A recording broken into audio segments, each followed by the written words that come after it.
Señoras y señores, muy buen día, bienvenidos. Esto es Info Análisis, un programa para la gente inteligente. Este programa es presentado por Café Lavazza. Iniciamos el día con una deliciosa taza del Café Lavazza, un café italiano espectacular que usted puede conseguir en grano, molido o en cápsulas, en los mejores supermercados y ya en los mejores restaurantes. Café Lavazza, un café para gente inteligente y con buen gusto. Presenta Infoanálisis. Bueno, vamos hoy a hacer un cambio en el formato nuestro de las notas internacionales. Una excepción, nunca lo hemos hecho, lo vamos a hacer porque nuestro invitado esta mañana, que es el economista Marco Fernández de Indesa, del grupo Indesa, lo hemos invitado y él tiene un compromiso temprano ahora en la mañana y tenemos que ganar mucho tiempo para aprovechar su conocimiento, pero sobre todo para hacer docencia acerca de algo que ocurrió ayer, porque la pandemia, como ustedes saben, ha debilitado muy fuertemente las finanzas públicas de Panamá. Y esta situación que es financiera, fiscal, económica, ha llevado a que ayer Fitch Ratings rebajó la calificación a Panamá, la calificación de riesgo, estoy hablando, y creo oportuno, entonces, a nombre de los socios de Infoanálisis, invitar al doctor Fernández para que nos hable el impacto que eso tiene para el país. Don Marco Fernández, el hecho de esta calificación negativa que nos ha dado ayer Fitch Ratings, ¿qué representa, qué impacto tiene para los legos en la materia y para los que no lo son también, la rebaja BBB de BBB a BBB menos? Adelante, doctor Fernández. Sí, bueno, buenos días a todos, muchas gracias, saludos a los oyentes. Pero vamos a empezar un par de minutitos por entender qué es esta historia, ¿no? Porque por todas las redes sociales, ayer salió la noticia de la baja de la calificación, etcétera, y vamos a puntualizar algunos temas positivos y negativos del documento de ayer, ¿ok? Primero, esta noticia de que una calificadora, llamémoslo calificadora, le bajó la nota de riesgos a Panamá, no es cierto.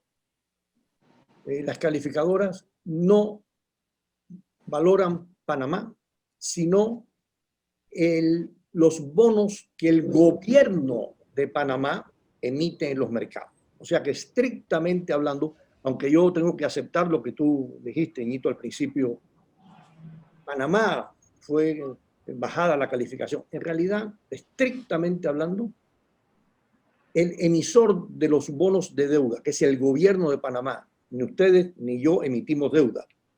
El gobierno de Panamá en los últimos años emite deuda a través de unos bonos y es la posibilidad de que el gobierno, que es el emisor de esa deuda, pague o no pague en el futuro, determina la calificación de riesgo, que es riesgo que se llama soberano. Fíjense que el adjetivo es interesante.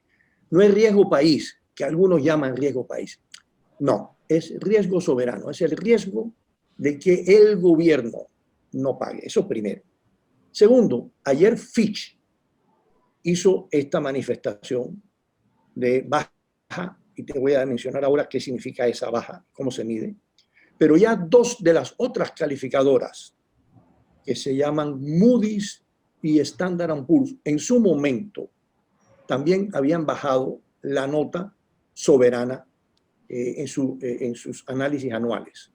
O sea que de 3-3, por decir algo, ¿no? 3 advertencias de que algo está funcionando de manera imperfecta, no adecuada, en las finanzas de quien emite la deuda. Eso vamos a dejarlo ahí, punto primero. O sea, no es nuevo lo de Fitch. ¿Qué es nuevo de Fitch? ¿Qué es diferente? ¿Qué produce un poquito más de escozor? Es que Fitch, primero, ¿cómo es la calificación? 30 segundos para entender eso, ¿no?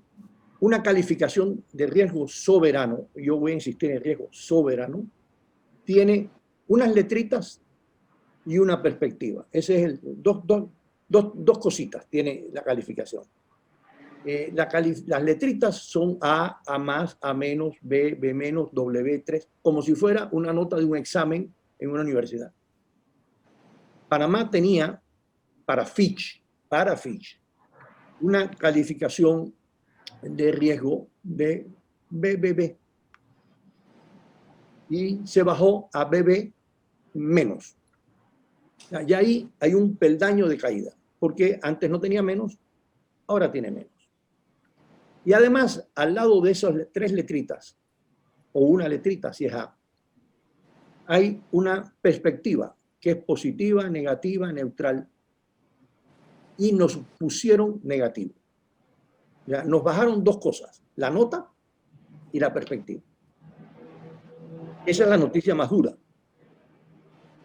Pero la implicación es muy seria porque Fitch, a diferencia de las otras 2, nos bajó la calificación y la perspectiva, básicamente la calificación a BB menos, y esa está a un peldaño pequeño, a un peldañito de que perdamos, si nos bajan un poquitín más, la próxima bajada, que espero que no se dé, nos saca del cuadro de honor de los países endeudados, o mejor, de los gobiernos endeudados. No quiero cometer el error que trataba de corregir al principio, ¿no?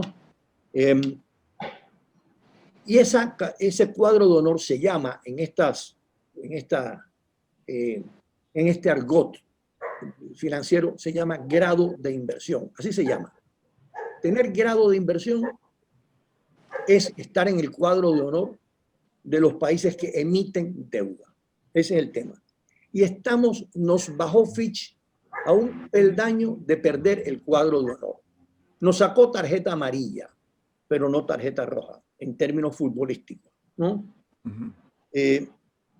¿Y qué significa que perdamos esa calificación de grado de inversión? Bueno, primero es un mal mensaje. Salir del cuadro de honor, no importa si a usted le va a ir bien después en su vida o le van a celebrar la graduación. Salir del cuadro de honor es peor que estar en el cuadro de honor. Eso yo creo que tiene la lógica contundente del mismo ejemplo, de la misma analogía. Pero además tiene un pequeñito elemento adicional. Miren, el gobierno de Panamá tiene que salir todos los años a los mercados internacionales a pedir plata. Alguien puede decir, oye, pues olvídate de la calificadora de riesgo y no vaya a pedir plata al gobierno. Suba impuestos, baje gastos, vote empleados públicos, el tema de la asamblea, los corregimientos. Cada cual tiene una libretita donde ha anotado aquellas cosas que cree él o ella que solucionarán el problema fiscal. Eso no es tan fácil, pero le voy a dar el beneficio de la duda, que mañana, en gracia a discusión, el gobierno actual decida no tener déficit. No tengo déficit. Lo que gasto es igual a lo que me llega. Pero aún así tiene que salir al mercado a pedir plata. ¿Por qué? Porque el año entrante y el que sigue y el que sigue y el que sigue tiene que pagar la amortización, la deuda, el principal de una deuda que emitió hace unos años y que se vence, no los intereses. El valor de los bonos se vence a $2.000 millones por año por los próximos 5 años más o menos. O sea que aunque no tuviera necesidades inmediatas, tiene que pagar los bonos que se le vencen, que eso no es parte del déficit. Es plata que siempre los gobiernos piden para cancelarlos y estirarlos a 20 años, la deuda eterna, que algunos llaman. ¿Qué significa entonces en la práctica? Para concluir esta línea de pensamiento.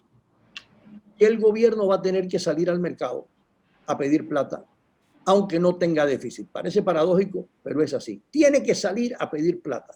Y si perdemos el grado de inversión, es posible que quienes nos compran los bonos pidan un pequeño interés adicional, que le paguen un poquito más por el riesgo adicional que estas calificadoras le han puesto a ese emisor que es el gobierno de Panamá. Y pongamos un número, el año entrante el gobierno va a tener que pedir 7.000 millones, por decir un número. Por cierto, yo no creo que primero, ojo, no nos han bajado el grado de inversión. ¿Eh? Estamos en el borde del grado de inversión. El primer punto central. Estamos en el cuadro de honor con tarjeta amarilla, pero estamos en el cuadro de honor. Y prueba de que estamos en el cuadro de honor es que ayer estaba viendo los números y los mercados internacionales no han, comilla, castigado a los bonos de Panamá por la calificación de Fitch. Si nos sacan del cuadro de honor, estoy seguro que esos bonos van a perder valor. ¿Qué significa? En práctica financiera, que los intereses que tiene que pagar el gobierno, no el país, el gobierno, van a subir. Y si necesita 7.000 millones y suben un punto, significa 70 millones que se van simplemente porque nos bajaron el cuadro de honor. Ahora. Marco, una preguntita. Sí. La deuda, la relación deuda-PIB es lo que te determina más o menos la salud. No, mira. Es un punto. Solo termino la frase, porque en Europa los países tienen una relación deuda-PIB de 120%, 160%, y aquí estamos de 30 y pico a 60%, como que no estamos tan mal. Y eso al que nos está oyendo no le puede decir mucho, 60, 70, igual 2.000 millones, 7.000 millones, cuando sí. El bono solidario es $150, tú dices, bueno, ¿de qué estamos hablando aquí? Y ahora vamos a ver lo que el licenciado Adames me decía al principio, bueno, ¿y cómo se come esto para el individuo que está en la calle? ¿No? Voy a terminar en un minuto. Que ese es el mensaje principal, ¿no? El mensaje principal es, primero, no va a pasar nada, estoy pensando con el deseo, simplemente por la calificación de Fitch. Primer punto. No nos bajaron del cuadro de honor. Nos pusieron tarjeta amarilla y nos dijeron por qué. Y ahora te voy a decir por qué. ¿Pero qué significa esto? Que si mañana tanto el gobierno como quienes financian a Panamá desde afuera, digamos a los bancos, empiezan a pensar que hay algún riesgo adicional en que el gobierno no pague su deuda o los bancos no paguen su deuda, y ahí el riesgo pasa de ser soberano a ser riesgo de todo el país, entonces nos van a cobrar más intereses. Y todos en este país estamos endeudados. Y subir los intereses significa que vamos a estar sacando del bolsillo un dinero adicional para pagar la misma deuda que teníamos. O, peor, la deuda adicional que querramos contraer en una hipoteca para un edificio, etcétera, los particulares van a tener que pagar más. Y el gobierno va a tener que pagar más. Y si el gobierno tiene que pagar 70 millones más en un año, ¿a quién se los va a cobrar? ¿A quién se los va a cobrar? Contribuyentes. A los de siempre, a los contribuyentes, que son los que siempre pagan, ¿no? Por Dios, 70 millones son no sé cuánto, a 10 millones por un kilómetro, 7 kilómetros de buena carretera, yo no sé, mídelo en términos de lo que sacrificaríamos pagando más de los recursos escasos del gobierno simplemente para satisfacer la misma deuda que hubiéramos podido satisfacer a tasas menores si no nos sacan del cuadro de honor.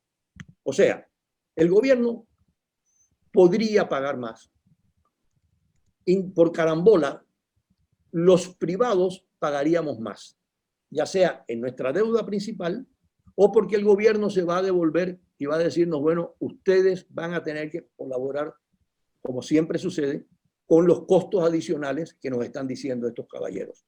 Pero los dos últimos puntos antes de terminar. ¿Por qué nos bajaron la deuda? No fue que los señores estos llegaron y se pusieron bravos con el ministro Alexander, o con el presidente, o con los legisladores. No. Vieron los números. Ellos tienen un modelo, cuando digo modelo, un formato donde ponen ciertos valores, los miden y toda la historia. Y ahí viene lo que Milton mencionaba de la deuda. Ellos dicen lo siguiente. Miren, dos temas fundamentales sirvieron como base para disminuir la calificación soberana. No sacarlos del cuadro de honor, disminuir la calificación soberana. ¿Okay? No perdiste el año, pero sacaste 3,5 en vez de sacar 4. ¿Okay? Ok, muy bien. Bueno, con 3,5 creo que no estás en el cuadro de honor tampoco, pero digamos, no importa. Hágame espacio para esa pequeña uso amable del lenguaje. Entonces, Las dos razones son, primero, Panamá fue el país del mundo. Ahora les digo un dato sorprendente que está en el documento largo. Es el cuarto país del mundo, puede ser el tercero, de América Latina el peor, que más duro le pegó la pandemia y la política pública vinculada a la pandemia. Ese es el mensaje. Nosotros en nuestra firma Indesa hoy vamos a presentar nuestro pronóstico, se los digo porque ya a estas alturas, ¿no?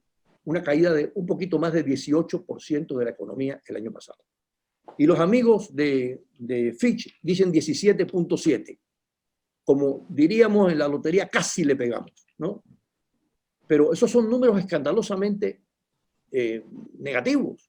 Y analizan, y yo cuando lo leí lo tuve que escribir, así que me perdonan y leo, porque no me acuerdo. Sería el cuarto país del mundo que ellos valoran con la peor caída en un solo año. Y nos ganaron Macao. China. Hágame el favor, ¿eh? Maldivas y el Líbano. Así que mire pues el añito que tuvimos el año pasado, ¿no? Este es de bandera.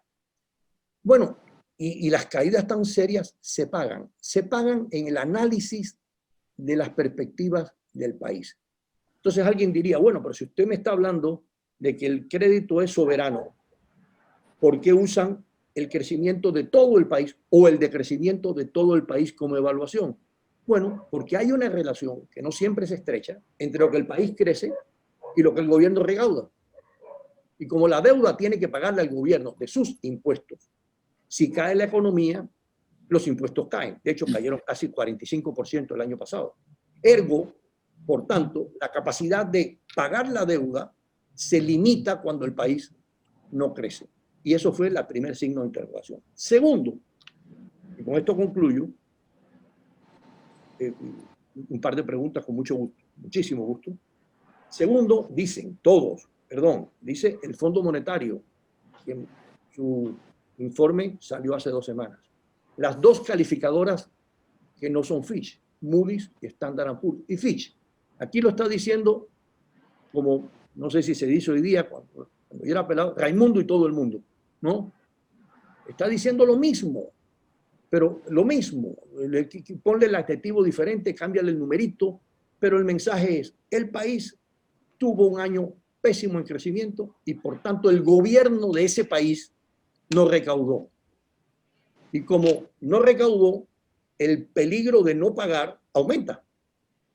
Oiga, don Marco, yo tengo un corte comercial. ¿Me regala 3 minutos después del corte comercial? Sí, ok. Doctor Fernández, a ver, resumiendo, porque usted tiene que irse, la calificación de riesgo no es otra cosa que la opinión de una agencia calificadora con relación a lo que es la capacidad que tiene cada país No, cada país no, cada gobierno. Sus deudas, ¿no? Cumplir con sus deudas. Tenemos una calificación que demuestra si tenemos o no solvencia, de eso se trata, ¿no? Eso es. ¿Qué tiene que hacer Panamá ahora? Perdón, pero de nuevo, no quiero ser cansón con el tema. No es Panamá, es el gobierno de Panamá. El gobierno, correcto, gracias. Es el emisor, se valora al emisor de la deuda, que por carambola, lo digo por segunda vez, nos va a pegar a todos. Aquí no estamos poniéndole una calificación pues a la aerolínea Copa, al Canal de Panamá, a ETESA, no, es al gobierno central que emite la deuda y tiene que pagarla de nuestros impuestos. Y si los impuestos están cayendo porque la economía cayó. Y el segundo punto, no hay una percepción, y esto es lo clave como mensaje final. Ninguno no ha visto, o por lo menos señala como dudosa, o más que dudosa, como una incógnita, la fortaleza fiscal que se ve en los próximos años. Es decir, más allá de que crecer es importante para tributar, bueno, si tú creces donde no tributas, pues no hay, te fregaste, perdone la expresión, pero necesitas una reforma fiscal completa, del lado de gasto y del lado de ingresos. Eso es inevitable. Y además nos lo están diciendo en el último año, de hecho, durante muchos años. y ahora se exacerbó por el problema de la baja recaudación y por la necesidad de endeudamiento en el futuro. Por tanto, el mensaje es muy claro. Una reforma de ingresos fiscales y una reforma de gastos fiscales que sea creíble y sostenible. Los dos adjetivos son importantes. Y entonces se analizará si esa reforma, que toma tiempo, eso no va a ser en el 2021, hay que ir a la asamblea, hay que cambiar leyes, algunas cosas políticamente se pueden hacer de inmediato, otras más lentamente. Pero miren, y este es el mensaje final, aunque sea a pie de página y a veces en el cuerpo del documento, las calificadoras y el Fondo Monetario y todo el mundo dicen, ojo con la solución al problema de pensiones de la Caja del Seguro Social, que no le añada presión fiscal al gasto, que encima de que la cosa anda mal, no le metan 500 millones o 600 millones adicionales cada año, que de dónde van a sacarlo. Van a despedir empleados, sí, pero qué malo que en vez de una solución estructural y fundamental a la caja haya que despedir de empleados públicos. Sí, botellas y todo lo que tú quieras. Bueno, son seres humanos de todas formas, pero aparte va a tener que ser el objetivo de las botellas, disminución del gasto, no hay duda. El mirar a la Asamblea Legislativa, los gastos, todo eso juega. Pero la solución tiene que ser integral, de gastos e ingresos. Y evidentemente nadie se va a comer un menú de opciones donde no haya una muy fuerte porción de todo el ajuste que sea por menor gasto público. Si no, puede pasar lo de Costa Rica, es decir, que bueno, siempre terminamos bajando el gasto público. Después de las protestas y después de la pérdida de popularidad de los gobiernos, terminamos haciendo lo correcto. Los gobiernos, como decía alguien, hacen siempre lo correcto después de haber ensayado todas las demás opciones alternativas.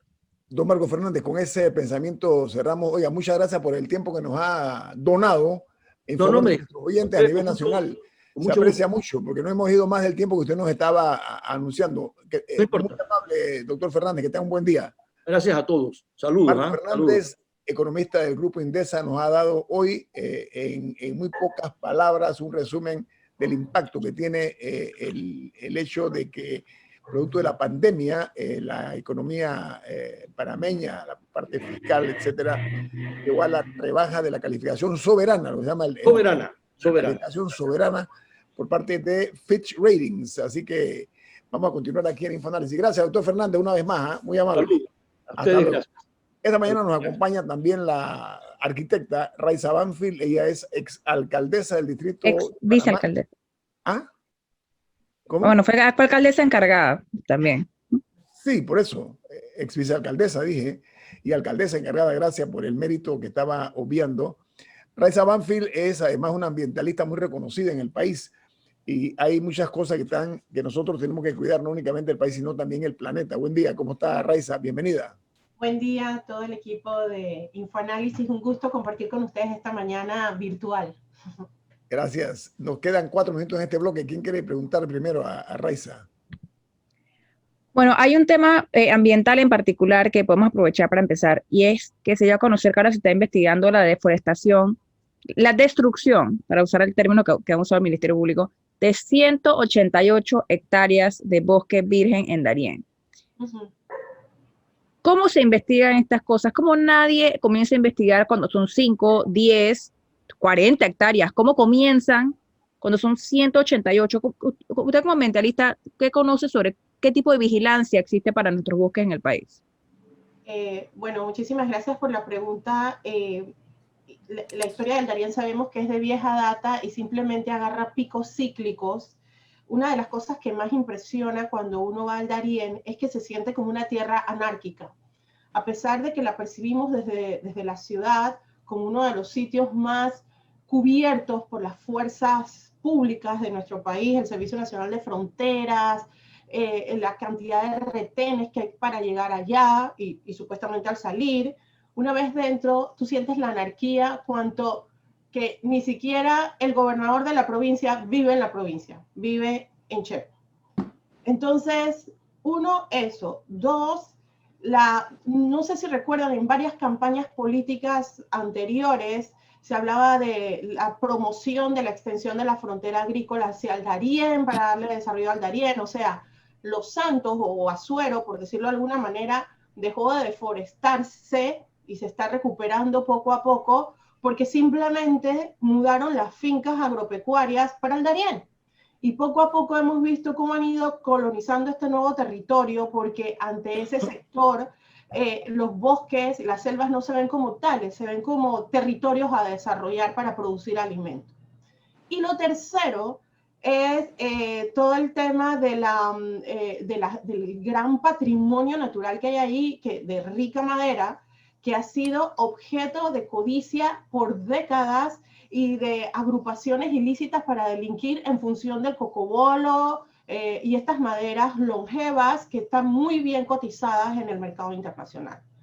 Entonces, las autoridades simplemente han mirado para otro lado o presumimos con cierto grado de poder confirmar que han estado en contubernio para que estas cosas pasen. Y simplemente la degradación del Darién se ha visto delante de nuestros ojos a cuentagotas y han salido a justificarlo en función de distintos programas de desarrollo sostenible que se han tratado de implementar en el Darién, que al final han terminado siendo una pantalla, pero detrás está ocurriendo un gran desastre. Regreso con la arquitecta Raiza Banfield. Vamos a hablar acerca no únicamente de este crimen ecológico, así lo denomino yo, ocurrido en el Darién. 2 familias arrasaron, deforestaron 188 hectáreas de bosques, lo cual es un desastre ambiental desde mi perspectiva, pero ella habla de posible complicidad por parte de las autoridades que miran hacia otro lado. Estoy repitiendo lo que dice la arquitecta Banfield. Voy al corte comercial. Esto es Info Análisis, un programa para la gente inteligente.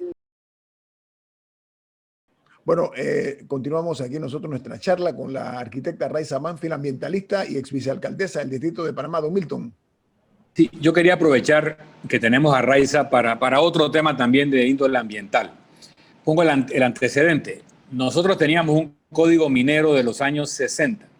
Ese código minero fue subrogado en el gobierno de Ricardo Martinelli por un nuevo código minero. Así que el código de los años 60 dejó de existir.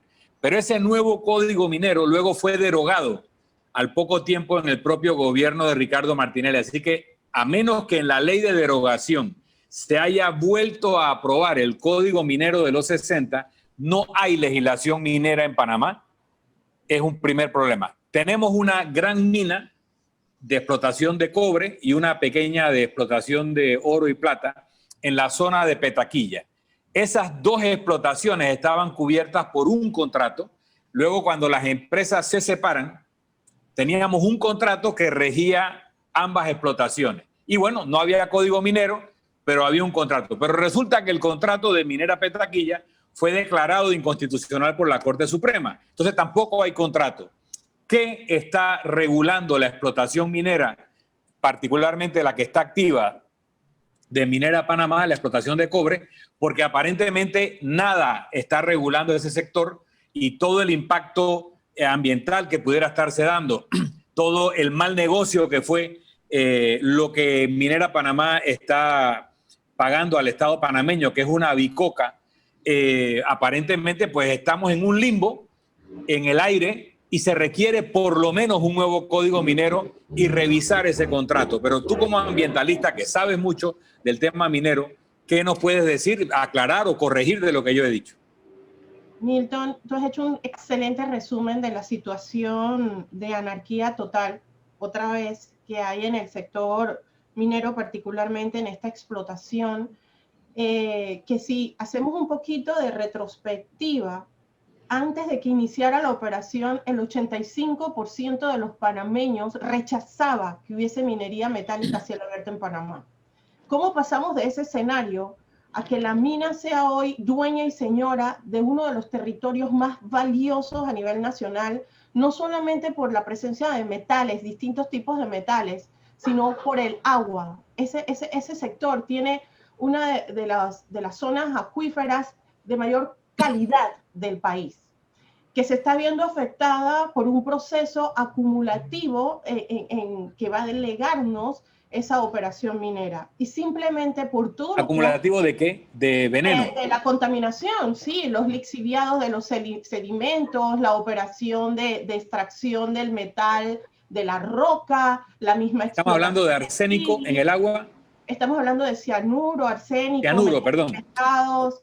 Estamos hablando incluso que todas esas presencias de metales pesados que están de forma natural en el suelo, al quedar expuestas, empiezan a contaminar producto del contacto ambiental, o sea, y es una contaminación irreversible e indefinida, permanente.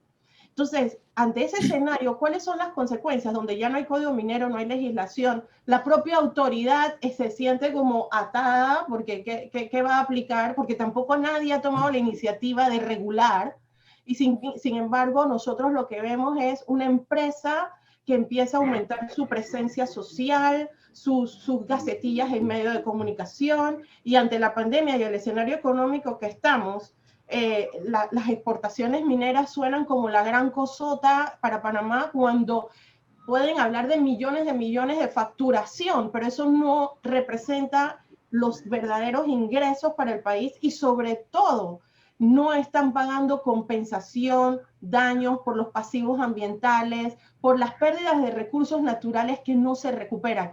Eso no está en la fórmula económica, y por tanto los panameños estamos haciendo el peor negocio de nuestras vidas. Pero no está por un tema de la ley, o no está por una mala negociación del contrato. Las dos cosas, porque el contrato eran 2%. 2% de los ingresos. Los ingresos después que sacas todos los gastos y demás. Pero además, y esto es una de las cosas que más se ignora cuando se está hablando de la minería, que ellos en su contrato tenían una serie de exoneraciones. Tienen exoneración hasta los impuestos de los tornillos que importan. O sea, tienen una serie de exoneraciones porque estaban creadas porque supuestamente por la generación de empleos que iban a crear en Panamá. Entonces, la exoneración de impuestos era un incentivo para eso. Pero, ojo, Raiza, que una cantidad importante de esos empleos no son de panameños. Han traído trabajadores de Filipinas, de otras partes, porque dice que los panameños no saben trabajar. Entonces, ni eso nos han dado. Así es, uno va a Colón y de repente, me tocaba antes de la pandemia, y tú veías un montón de asiáticos en Colón, y eran justamente cuando venían y porque van y vienen, ¿no? Entonces, y no tengo nada, el tema no es traer fuerza laboral para lo que se requiera, cuando se requiere, pero es que, como dices, Milton, ni siquiera para el tema laboral de Panamá. Y lo peor aún, acuérdate que se crea allá el Distrito Especial Minero, no me acuerdo el nombre que se le da, y tú te das cuenta estando allí que la mina es dueña y señora del territorio. Allí se hace lo que la mina dice. Allí la mamita Yunay, parte 2. Allí ellos son los que tienen la responsabilidad de las escuelas, las calles, los parques. Ellos mandan. Ellos son la ley y el orden. Entonces, los sindicatos son los que más fuerza le han hecho, pero cuando se han visto afectados en ciertos beneficios que suponían adquiridos, pero no hay una población velando por sus intereses mucho más allá del beneficio del salario puntual o de la inversión en el café, en la cantina, en la cuestión. Entonces, eso es tierra de nadie. Y no tenemos una autoridad de ambiente que esté verificando los daños. Pero es que no tienen ley, no tienen una ley que sustente las acciones, porque hemos derogado el código minero y el reemplazo de ese código también lo derogamos. Entonces no hay ley minera vigente de acuerdo a lo que yo conozco de la hermenéutica jurídica. Pero quiero precisar algo. Los defensores de la inversión, y yo no soy opuesto al concepto de una inversión, solamente que se haga bien, dice que la inversión de la empresa es de 3.000 millones y que eso tiene, perfecto, pero es que el mineral que están extrayendo dicen que vale 400 y tantos mil millones, y eso es del Estado panameño, eso es del pueblo panameño. Entonces, te vamos a dar una oportunidad de que recuperes tu inversión, pero de ahí para abajo tiene que ser proporcional a la riqueza que te estamos dando para exportar. Pero si no creas empleo de panameños, porque traes la mayor parte de los trabajadores de afuera, si estás exonerado en casi todos los impuestos, si no tienes un marco jurídico que te regule, ¿cuál es el beneficio para Panamá? Y además me está dejando una contaminación que ni siquiera lo que tú contribuyes sirve para paliar ese efecto. Entonces tenemos que hacer una discusión de país sobre ese contrato y sobre la legislación minera para proteger nuestros intereses. Y no que nos llenen de propaganda en todos los medios y le tapen la boca a la gente con billetitos. Totalmente, pero hay que añadir algo, Milton, y Panamá se olvida, estamos en un contexto de cambio climático serio. Y los países están tratando de crear consensos para esa adaptación climática en sus políticas económicas. Ya el tema climático pasó de un sector ambiental a ser el tema principal de la cumbre económica más importante del mundo, que es en Davos, y ahí lo determinaron como el primer riesgo económico mundial. Nosotros seguimos haciendo business as usual, como se dice en el argot popular en Panamá, sin tener contemplación de estos agravantes climáticos. La operación minera en esa área es la segunda más grande del mundo en cobre, después de una que hay en, no recuerdo, en Chile. el país. No, creo que es el Teniente en Chile, ¿no? No, es otra, no me acuerdo si es Australia, bueno. no voy a mencionar, pero leí recientemente que era la segunda más grande, y lo dicen con orgullo, por la cantidad de mineral que allí queda y la posibilidad que hay. Que además, Raiza, hay oro allí también, ¿no? Al lado de la parte de Petaquilla, oro y plata. El contrato decía en letras chiquitas que podían, o sea, menciona, dije, y todo lo que encuentre, en otras palabras. O sea, que ellos no solo están extrayendo, presumiblemente, oro y cobre, que es la letra grande del contrato, sino todo lo que encuentran. Y eso tiene otros réditos que no se señalan en el contrato. Pero diciendo esto, la segunda operación más grande en un país tan chiquito como el nuestro y tan vulnerable climáticamente por todo lo que nos hace ricos, por nuestra agua, por nuestros bosques, por nuestra posición, simplemente se está dando a diestra y siniestra, manos llenas, sin pesos ni contrapesos, sin fiscalización ni balances. Entonces, olvídate, Milton, ni siquiera de que el contrato fue mal negociado en función de marcos tradicionales económicos, donde solamente se ve inversión, retorno, ganancia. El contexto ambiental y las pérdidas socioambientales ni siquiera estaban contempladas en el anterior, ni en el código minero anterior, ni en el actual, o sea, ninguno. Entonces, no solamente es verificar lo que se está haciendo en función de los marcos legales que existían cuando se da la concesión, sino los nuevos elementos en función de la realidad ambiental, climática que vive el país. Entonces, nosotros que necesitamos recuperar la mayor cantidad de activos para poder levantar nuestra economía, le hemos regalado la gallina de los huevos de oro a una empresa que, no porque sea mala, buena, regular, no la voy a juzgar. Simplemente el país ha dicho, ¿sabes qué? Encárgate tú porque yo estoy muy enredado en mis cosas. Y es un crimen de lesa humanidad. Ahora, una consulta. Ahora que ya hemos como planteado la situación, ¿qué se puede hacer? Porque no nos podría, si tratáramos de cambiar el contrato o tratáramos de cambiar la ley minera ahora que ya existe el contrato, no nos podrían demandar. No.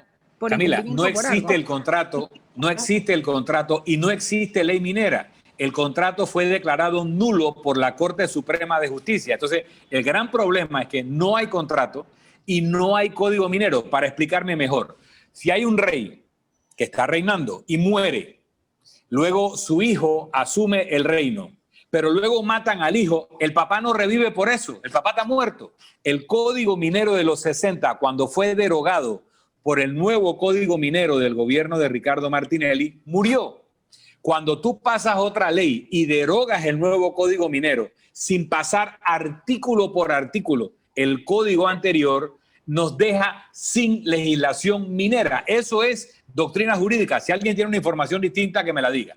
Okay. Pero luego, el contrato de Minera Petaquilla cubría todo el polígono que incluye lo que hoy en día se llama Minera Panamá y lo que sigue llamándose Minera Petaquilla. Cuando ellos se pelean o se divorcian o lo que sea y separan la explotación, lo hacen amparados por un mismo contrato. Pero este contrato, techo, fue declarado inconstitucional o anulado por la Corte Suprema. Así que no es un tema de renegociar un contrato, es un tema de hacer un contrato para cubrir un vacío jurídico y de pasar una legislación minera que nos proteja como país. Pero yo quiero... Vamos al corte comercial, permiso. Vamos al corte comercial. Al regreso, más aquí en Info Análisis, un programa para la gente inteligente. Oiga, arquitecta Banfield, voy a darle un giro de timón. Mire, Panamá está en una lista poco distinguida. Hay una lista de los 1000 ríos más contaminados del mundo. En esa lista, Panamá tiene 7 ríos entre los más contaminados que hay en el mundo. Quiero subrayar eso. Y lo vemos aquí todos los días. Aquí se encuentran en todas las fuentes líquidas de chasis de automóviles, colchones. Hay hoy día el riesgo también que está afectando no únicamente a los humanos y a las especies humanas, que esta contaminación incluye en estas fuentes líquidas una serie de elementos como cianuro, como se dice en algunos ríos, y otros contaminantes que son venenosos. Entonces, ¿cómo hacemos nosotros? Se habla de ácidos como el plomo, llegamos hasta, como dije, hasta el mercurio y otros. No se ha hecho nada al respecto con este envenenamiento de los ríos que estamos viendo, que estamos sufriendo aquí en Panamá, arquitecta Banfield. En efecto, ha sido una situación que ha ido creciendo, en donde los panameños en general hemos visto como normal perder los ríos. O sea, todo el mundo tiene una historia de yo solía bañarme en aquel río, hasta las generaciones más jóvenes. Sin embargo, hasta ellos ya empiezan a ver que esos ríos ya no se pueden usar. Y pasa en el mismo distrito capital, donde hacia Panamá Norte teníamos ríos prístinos, donde la gente todavía podía ir a usarlos. Sin embargo, ya empiezan a llegar también las denuncias de cómo esos ríos prístinos, por canteras, por ejemplo, por poner uno de los ejemplos, que según el plan de uso de suelo de la ley 21 de 1997, debían ser, la medida que la operación iba cerrando, debían irse clausurando otra vez las operaciones mineras. Simplemente las canteras han ido creciendo, termina la extracción en un punto, se mueven, y ahora esa contaminación también llega a esos puntos, y ahí parte de las contaminaciones por químicos en algunos casos. Las fábricas de repente cada tanto destapan un botón y uno de repente ve una sustancia de un color, una mortandad de especies. Se abre una investigación que nunca se supo en qué concluyó. Eso por hablar de la parte industrial, y luego la parte ordinaria, que es que la gente ha visto los ríos como el botadero de todo el mundo, pues, porque como hay tanto bote allí que el agua se lo lleva, el agua no se lleva nada, el agua lo traslada de un punto a otro, pero la contaminación queda allí y se agrava porque se va acumulando.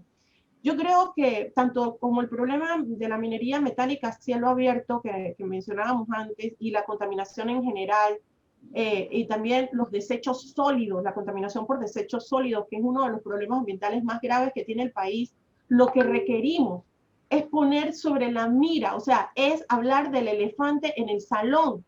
Panamá siempre se ha perdido hablando de sus rascacielos y sus inversiones y el centro de turismo más atractivo por esto y por lo otro, pero no estamos viendo la basura que tenemos en el medio, literalmente es la basura. Entonces, ¿cómo hacemos sostenible una economía que depende de sus recursos naturales y de la calidad de su ambiente para tener salud, para tener gente productiva, para tener recursos que aprovechar, si seguimos simplemente ignorando y dejando que el territorio sea el basurero de cualquier tipo de economía? Una consulta, regresando un poco al tema original de Darien, que creo que es, o sea, un buen paralelo del tema de los ríos, porque en ambos estamos hablando de personas que indiscriminadamente se aprovechan del recurso sin darle beneficios al Estado y al contrario, causándole un daño, y que en general no hay grandes consecuencias, porque aparentemente aún si los agarran, aún si los enjuician, las leyes ambientales no tienen mucha garra. Pero quería preguntarle, no solamente por las leyes ambientales, sino por las autoridades. ¿Quién es responsable de que estas cosas se dan? Porque vemos que hay ciertos permisos que los da el municipio y sabemos que en teoría se tiene que hacer estudios de impacto ambiental para todo, pero entonces ahora al mismo tiempo tenemos una nueva institución llamada el Ministerio de Ambiente. ¿Quién tiene la autoridad sobre quién y quién no está haciendo su trabajo? Lo que pasa es que ampliaste la pregunta y lo llevaste al Darien. O sea, para hablar de todos estos desastres que ocurren. Sí. Ok. como toda institución de corte nacional, o sea, del Ejecutivo, tiene el mandato de dictar las políticas sobre el territorio y de fiscalizar las normativas, las leyes generales que se aplican en el territorio. Las autoridades locales deben basarse en esas políticas, en esas normas y ejecutarlas sobre el territorio. Y ejercer las fiscalizaciones para hacer cumplir esas leyes. Lo que pasa es que las autoridades locales, y se escucha mucho en todos los sentidos, no solo en temas ambientales, urbanísticos, en todos los sentidos, es que eso no es mi competencia, eso es del MIBI, eso es del mi ambiente, eso es competencia de todos, porque es competencia de los ciudadanos verificar que las leyes se cumplan, por tanto un ciudadano en servicio público aún más. Cuando entonces no puedes aplicar una sanción porque la ley te lo prohíbe, entonces el ente que corresponde, pero tú tienes que hacer cumplir la ley de la nación. Pero ¿qué es el problema? ¿Quién es responsable? O sea, la respuesta entonces es que hay muchos responsables. Cuando hay muchos responsables, nadie es responsable. En cierta medida sí, y siempre la interpretación de que hay un gris, un vacío, eso no me toca a mí, y se quedan en estos limbos que entonces no pasa nada. Y quien está contaminando, quien está afectando, lo sabe y por eso la cosa continúa. Y yo creo que este periodo, particularmente de pandemia en Panamá, se ha agravado la problemática ambiental, porque todo el mundo está preocupado ahora por la vacuna, por el contagio, por las medidas de bioseguridad, por la bolsa de comida, y esas son las cosas urgentes, pero nadie está viendo lo importante. Y cuando tengamos a un país 70% vacunado y que empecemos a ver qué es lo que hay que recuperar, va a ser mucho más el trabajo que tenemos porque hemos dejado de deteriorar y afectar y dejar de cumplir muchas de las normativas que no eran malas, eran buenas, pero que nadie estaba vigilando que se cumplieran. Bueno, y justamente el surgimiento de la pandemia se debe en parte y de esta y otras enfermedades se suele relacionar a la incursión del ser humano en áreas que no le corresponden de la naturaleza, etcétera. Pero para concluir, para darle el paso a otras personas, bien, el tema de la responsabilidad me parece importante. A mí me cuesta creer que podemos tener toda esta vigilancia, temas migratorios y otras cosas, y nadie vea los camiones saliendo de Darién. Estoy segura que para salir de Darién no es que existen todas las vías del mundo. Mira, entonces, o sea, para mí es inconcebible que nadie vea los camiones saliendo con las tucas. ¿Se acuerdan cuando yo publiqué un tuit que estoy diciendo a vicealcaldesa que dije que iba a renunciar y que me iba a Darién y eso generó un escándalo? Creo que fue un programa por eso. Fue precisamente a raíz de que había una proliferación de camiones, entonces todo el mundo con la hazaña y la cosa de que por qué yo no hacía algo. La cosa es que eso se ventiló, se empiezan a generar una serie de discusiones y la justificación de esos camiones salió en mi ambiente en ese momento, los primeros a defenderlo, de que era madera certificada, producto del programa de aprovechamiento sostenible que se aplica en el Darién. Por eso es que yo digo, y un programa de aprovechamiento sostenible es lo máximo, es lo mejor que pudiera pasar. Pero eso, y está demostrado, es un pequeño % que lo están utilizando como gran fachada para todo lo que está ocurriendo detrás. Ya se sabe que allá se negocia, se pasan de una finca a otra, como si es esta finca la que tiene aprovechamiento, y usan ese certificado para varias fincas, para disimular, hay un montón de cosas pasando. Que un certificado de aprovechamiento sostenible no justifica los cientos de camiones de tuca que salen. Entonces, no hay comunicación transparente, no hay una información contable, verificable de rendición de cuentas, no hay un programa que muestre los resultados, su aplicabilidad y las sanciones en el caso contrario, y simplemente la huella de destrucción sobre el Darién sigue aumentando. Me acuerdo que en mi ambiente los altos funcionarios se enojaron mucho conmigo por haber expuesto esto, porque dice que esto afectaba la sostenibilidad del programa, pero es que el problema no era la denuncia o la crítica, el problema es que no está siendo efectivo y la evidencia está que la deforestación en el Darién continúa. Maro Colombo hizo, perdón, termino con esto, hizo un corto, un video, una película para el Festival de Cine hace 2 años, y mostró cómo los campesinos queman Darién porque dicen que ellos no saben hacer otra cosa. Y eso salió en una película y simplemente no hay nadie diciendo, mira, vamos a trabajar con esto. Es muy grave. Los niños tenemos que mirar hacia los niños, ¿saben qué? No seamos egoístas. Esa actitud que están asumiendo las autoridades, los últimos gobiernos, de mirar hacia otro lado, Ahora, dice la arquitecta Banfield. Raiza, nosotros hemos hecho experimentos muy buenos, uno protegiendo a las tortugas, digamos. Panamá ha logrado que Panamá sea un permanente, todo su territorio unido de tortugas en el Pacífico, y lo hemos manejado exitosamente. ¿Por qué no podemos hacer lo mismo con Darién? Yo siempre he dicho que las causas ambientales no tienen éxito cuando no tienen vecinos que la defiendan. ¿Por qué los temas de las tortugas? Siempre hay una comunidad ahí beligerante, peleando, y logra un movimiento, organizaciones, la institución se da cuenta y apoya.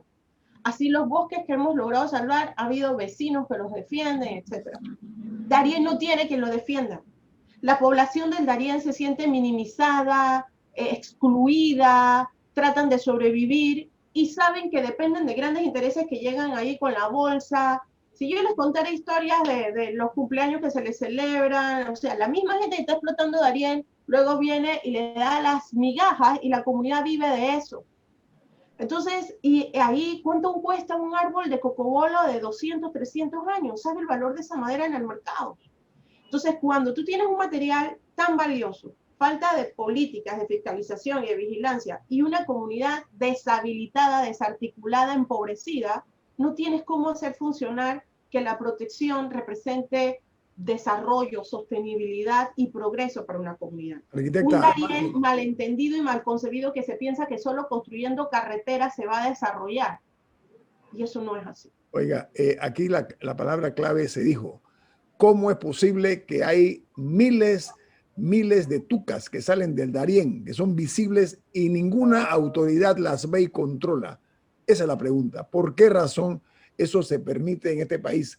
No, y si la policía no es capaz, Guillermo, de custodiar las tucas, mucho menos va a custodiar la frontera. Por supuesto, por supuesto. Y Darién es un pulmón, hay que entenderlo. O sea, no hemos entendido nosotros la importancia que tiene para el medio ambiente el Darién, pero sobre todo que un grupo de personas inescrupulosas estén aprovechándose ahora de la pandemia, al igual que en otros tiempos, para estar deforestando el Darién de una forma criminal. Yo creo que esa es la parte. Las autoridades están obligadas a prestar más atención y castigar severamente a los criminales ecológicos. Arquitecta Banfield, muchas gracias por estar con nosotros esta mañana. Gracias a ustedes por la amable invitación. Se aprecia. Milton, ¿quién despide Infoanálisis? Tenemos que despedir, pero lo hacemos disfrutando de una deliciosa taza del Café Lavazza. Un café italiano espectacular. Café Lavazza, un café para gente inteligente y con buen gusto. Despide Infoanálisis. Nos vamos y nos vemos. Hasta mañana.